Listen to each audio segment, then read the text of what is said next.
안녕하십니까, 정주하우징입니다. 이번에는 여러분과 같이 전기 수업에 대해서 진행을 해보도록 하겠습니다. 일반적으로 전기하면 여러분도 그렇고 저도 그렇고 우선 겁부터 나는 게 전기입니다.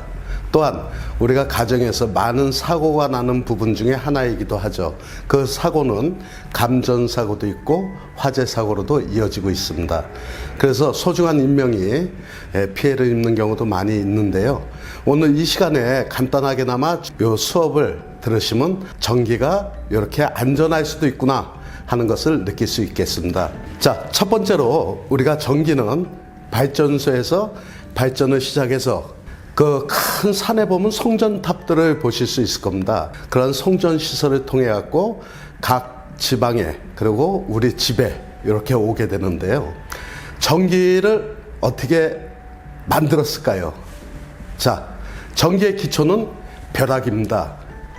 벼락이 칠 때 쾅 하는 소리도 나지만 어마어마한 볼테이지의 전력이 발생되기 때문에 우리 그 옛날에 과학자들이 그거를 보고 어떻게 저거를 우리 일상생활에 적응할 수가 없을까 해서 나오게 된 것이 전기입니다.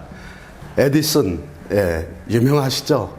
이런 과학자들이 전기를 개발을 하고 발명을 해서 우리가 지금 굉장히 소중하게 일상생활에 없어서는 안 될 만큼 공기 정도의 소중함으로 저희가 전기를 일상생활에서 사용하고 있습니다. 자, 전기 가장 겁나는 부분인데요. 그 겁나는 거를 여러분한테 조금 해소시키고자 설명해 드리겠습니다. 여러분 집에 들어가시게 되면 제일 먼저 전기가 들어오는 부분이 차단기 함이 되겠습니다. 이 차단기 함의 뚜껑을 열어보게 되면 이런 차단기들이 붙어 있는 것을 여러분이 아실 수가 있고요. 옛날에는 두꺼비 집 이렇게도 얘기를 했습니다. 차단기를. 근데 발전이 돼 갖고 이렇게 슬림하게 차단기로 만들어져 나오고 있는데요. 차단기에는 크게 두 가지가 있습니다. 자, 어떻게 두 가지냐? 배선 차단기가 있고 누전 차단기가 있습니다. 주민들이 그 부분에서 전기 차단기는 다 똑같은 거 아닙니까? 하고 물어보시는데요. 일단 전기를 차단시켜주는 역할은 똑같이 하고 있는데 누전 차단기는 말씀 그대로 누전이 됐을 때 차단을 시켜주는 역할이고요. 배선 차단기는 배선이 전기 집집에 있는 배선이 탈이 났을 때 차단을 시켜주는 게 배선 차단기입니다. 그럼 배선 차단기만 다 달아도 되고 누전 차단기만 다 달으면 되는데 왜 그러면 누전 차단기도 달고 배선 차단기도 달까요? 이런 질문을 저희가 많이 받게 되는 부분입니다.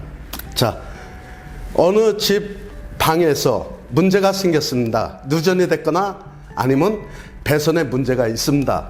그럴 때 이 배선 차단기가 다 내려가 주면 집 전체가 다 전기가 안 들어오기 때문에 저희가 메인에서 방으로 나가거나 안 그러면 콘센트로 나가거나 이런 부분은 누전 차단기를 사용을 합니다. 자, 메인에는 배선 차단기를 사용했습니다. 그럼 그 차이를 어떻게 보고 구분을 하죠? 이렇게 질문을 많이 하시는데요. 누전 차단기에는 테스트 버튼이 있습니다. 자, 누전이 됐을 때 차단기가 내려가는 것을 여러분이 눈으로 확인을 하실 수가 있었습니다. 배선 차단기는 어떻게 확인할까요? 차단기 내에서 확인할 수 있는 기능은 없고요. 일단은 배선에 합선이 된다든가 이랬을 때 꺼져줍니다. 그래서 자, 배선 차단기와 누전 차단기의 차이점은 테스트 버튼이 있는 거는 누전 차단기고요. 테스트 버튼이 없는 거는 배선 차단기입니다. 그래서 배선 차단기와 누전 차단기가 구분이 돼야만이 집안의 어느 한쪽에서 문제가 됐을 때 집 전체에 전기가 나가는 게 아니고 그 부분만 전기가 차단되기 때문에 저희가 이 차단기의 중요한 역할을 오늘 말씀을 드리는 겁니다.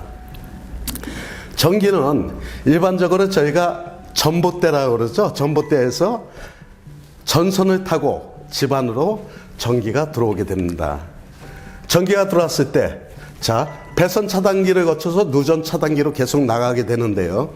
일반적으로 저희가 24평 아파트다 하면 차단기가 몇 개가 필요합니까? 이런 질문을 많이 받는데요. 차단기란 거는 많을수록 좋습니다. 왜? 그 부분에 가는 부하를 차단기에서 잡아줄 수 있기 때문에 많을수록 좋고요. 여러분 혹시 그러한 얘기를 많이 들으셨을 겁니다. 자, 집에 콘센트가 있는데 콘센트에다가 플러그를 또 꽂고 해서 막 10개, 15개, 심지어는 뭐 많이 여기서 콘센트에서 나가는 부분이 많은데요. 이거는 화재의 원인이 될 수 있다고들 다들 생각을 하시지 않습니까? 왜?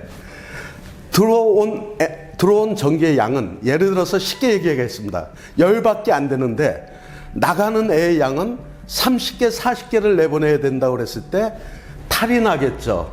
사람으로 따지면 배탈이 나는데 전기야는 배탈은 안 하고 합선이 돼서 누전이 되고 불이 일어나고 스파크가 튑니다. 자, 화재의 원인이 여기에 있습니다.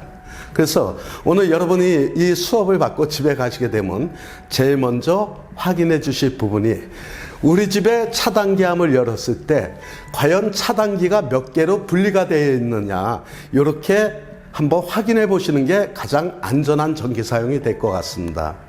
그럼 저희가 일반적으로 차단기 분리는 어떻게 해야 되죠 하고 여쭤봤을 때, 자, 여러분이 집에서 쓰시는 전기 기구 중에서 전기 양을 우리가 많이 잡아먹는 부분들이 기구들이 있습니다. 첫째, 에어컨. 두 번째, 전기 히터. 세 번째, 인덕션 렌즈라고 그러죠, 주방에. 이러한 기구들은 전기를 굉장히 많이 필요로 하기 때문에 그러한 부분으로 가는 거는 차단기를 별도로 하나씩 분리를 해주시는 게 안전한 전기 사용의 방법이라고 말씀드릴 수 있습니다. 자, 그럼 차단기 분리는 어떻게 할까요? 메인 차단기에서 잡고 메인에서 이렇게 가지치기를 해서 나갈 수가 있습니다. 그러면 차단기 밑으로는 여기서 보시듯이 콘센트, 자, 전기 어떤 전열기라든가 어떤 제품에 전기를 공급해야 될지 모르니까 콘센트는 무조건 별도로 줍니다. 그 다음에 인덕션 또 별도로 줘야 되고요. 조명에 대해서는 예를 들어서 안방, 거실 아니면 작은 방, 건넌 방, 이렇게 조명은 사실 전기 양을 굉장히 적게 먹는 부분이기 때문에 조명은 많이 엮어도 상관이 없습니다. 요새는 또 LED 등이라고 과거에 비해서 전기 소모가 굉장히 적은 그러한 등 전열 기구들이 나오기 때문에, 예, 전등으로 가는 라인은 차단기가 하나라도 무방하다. 얼마 전에 저희 이웃에서 전기 사고가 났다고 저보고 급하게 와서 봐달라고 그래서 갔더니 집 전체에 차단기가 딱 하나밖에 없었어요. 근데 그 차단기도 너무 오래 사용하다 보니까 이 자체에서 문제가 됐습니다. 아까 말씀드렸죠. 이 친구가 할 수 있는 역할은 10밖에 안 되는데 그 집 전체에 전열기구, 전등 하니까 한 50을 줘야 되니까 얘가 탈이 나서 차단기에서 불꽃이 튀고 있었습니다. 제가 급한 나머지 회사에 있는 차단기 하나 가져가서 교체를 해드리고 빨리 전기 기사를 불러갖고 교체를 하셔야만이 화재의 위험에서 벗어날 수 있습니다 하고 말씀을 드렸어요. 그래서 그 사모님이 그 다음날 바로 옥내 전기 시설을 다시 했습니다. 또 한 예로는 우리가 요새는 이제 보일러라든가 이런 부분이 너무 잘 돼 있지만 기름 보일러, 가스 보일러를 못 놓는 집에 전기 장판, 전기 필름 이러한 부분을 깔게 되는데요. 콘센트에 전기 필름을 딱 꽂으니까 차단기가 나가는 거예요. 내려가는 거예요. 왜? 그 집에도 역시 차단기가 2개밖에 없었는데 전기 난방 필름이 전기가 공급되는 양보다 차단기가 소화할 수 있는 양이 적기 때문에 차단기는 떨어지는 겁니다. 그래서 그런 집들을 저희가 다시 배선공사까지 해주면서 전기 사용을 안전하게 하실 수 있도록 고래 만들어드리고 온 걸로 기억이 납니다. 자, 간단합니다. 전기가 들어왔으면 전기는 크게 콘센트로 가고 스위치로 가게 됩니다. 여러분 집에 콘센트 스위치 말고 다른 게 또 있나요? 없죠. 자, 콘센트에서 꽂아서 전열기구 쓰고 컴퓨터 쓰고, 자, 스위치를 통해서 조명도 켜고 끄고, 네, 이렇게 사용을 하고 있습니다. 그러면 자, 여러분 이 배선에 대해서 차단기에서는 두 선이 나가고 있는데요. 실질적으로 이게 잘못됐습니다. 뭐가 잘못됐는지 이해들 가시나요? 이해 안 가시죠? 요 배선에서는 물론 두 선만 가서 전기에 공급이 되지만 한 가지가 빠졌습니다. 안전을 위해서, 네? 안전을 위해서 저희가 한 선을 더 넣어서 그거를 접지 쪽으로 빼서 만약에 사고에 대비할 수 있는 그러한 그 장치를 해주고 선을 연결을 했어야 되는데요. 접지선이라고 그럽니다.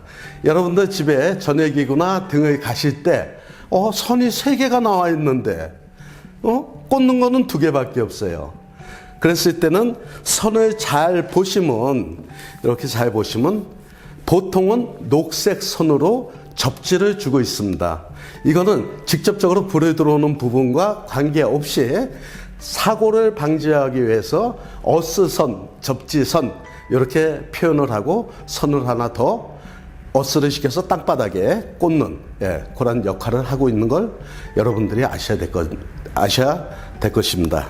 자, 우리가 이 기술 교육을 여러분들한테 가르치는 거는 여러분들이 전문성을 띠고 현장에 나와서 일을 하라는 부분은 결코 아닙니다.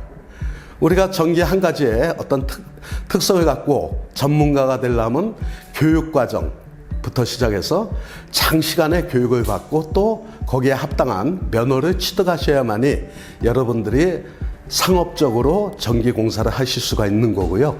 오늘 그러면 이 교육을 왜 시켜드리냐면 여러분들 집에 어떠한 부분에 사고가 날 수 있는 부분을 미리 한번 확인해 주십사 하고 교육을 시키고 있습니다. 자, 예전에 어머님들, 아버님들이 전기선을 하나 전선을 연결하시려다 보면 벤치와 가위 같은 걸로 자르고 또 돌려서 막 하다 보면 안 돼요. 잘 안 돼요. 막 화가 나요. 안 돼요. 그러다 보니까 어떤 때는 나이타로 지져갖고 까고 이랬는데 그러지 마십시오. 요새는 사람이 일하는 시대보다는 기계가 일하고 공구가 일하는 시대입니다. 이렇게 공구점에 가면 요 기구가 스크래퍼라고 하는 기구인데요. 선을 깔 때 이렇게 쉽게 보이시죠? 자, 자르고 넣고 당기면 이렇게 쉽게 까지는데 여지껏 저희가 모르다 보니까 벤치로도 막 깔라고 애를 먹었고 또 심지어는 라이터를 지어서 깔라고 애를 먹었는데 이제는 그러시지 말고요. 이런 간단한 도구 하나 사놓으시면 굉장히 집에서 유용하게 쓰실 수가 있다는 걸 말씀드리고 싶습니다. 자, 그래서 저희가 이런 콘센트나 그 전열기구에 보면 자, 선이 요 색깔과 비슷하게 보이시죠? 요게 접지를 물리려는 접시 라인입니다. 이래서 요 접지 라인은 또 다시 콘센트로 가서 콘센트에서 밑에 어스선, 밑에 어스선까지 가는 게 접지선 연결 방법이 되겠습니다. 자, 여지껏 여러분과 같이 짧은 시간 동안에 제가 설명을 드린 부분을 더 요약을 해드리자면 전기는 그만큼 저에게 사용하여 편리성을 주고 있습니다. 없어서는 못 사시죠. 그래서 이 편리한 거를 저희가 안전하게 쓸 수 있는 부분에 대해서 지금 설명을 드렸습니다. 그리고 실생활에서 여러분들이 유용하게 사용을 하셨으면 좋겠다는 생각을 갖고 마무리하겠습니다. 감사합니다.